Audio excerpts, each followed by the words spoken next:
La souffrance, voilà un sujet philosophique immense.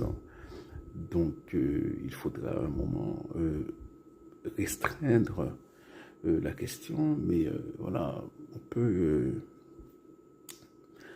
y aller, comme on dit, ad lib, hein, pour le moment. Bon, la souffrance, je me rappelle, hein, il y a quelques années, une très riche, une richissime héritière sud-coréenne s'était ôté la vie à New York.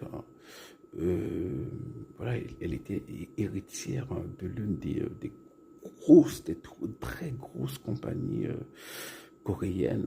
Voilà, elle était belle, jeune, elle avait 24 ou 25 ans, très riche, et en raison de ses déboires de cœur, on peut dire, eh bien, ces souffrances-là, elle ne pouvait plus les tolérer. Donc, elle a mis fin, voilà, à sa vie biologique, hein, pour ne plus souffrir. Et j'ai pensé à ce moment-là, mais voilà, quelqu'un qui a tout, et pourtant qu'il ne veut plus vivre.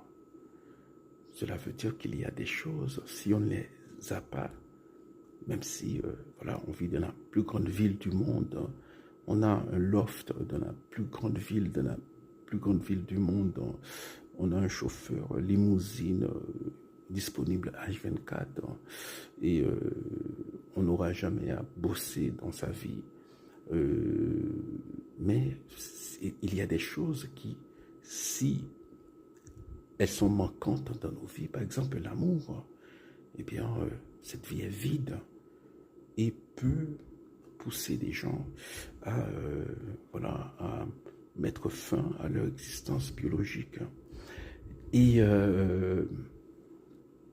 donc, ces gens-là, voilà, ils méritent notre compassion, hein, parce que c'est pas parce que la personne était riche, hein, que la personne ne veut pas souffrir. Au contraire, hein. Voilà, la souffrance, pour voilà, pour imiter une formule de Descartes, c'est la chose la mieux partagée du monde. Donc, c'est la raison pour laquelle, si vous avez un ennemi, voilà, ne vous en faites pas, hein. Le temps, à travers la souffrance, eh bien, voilà, s'occupera de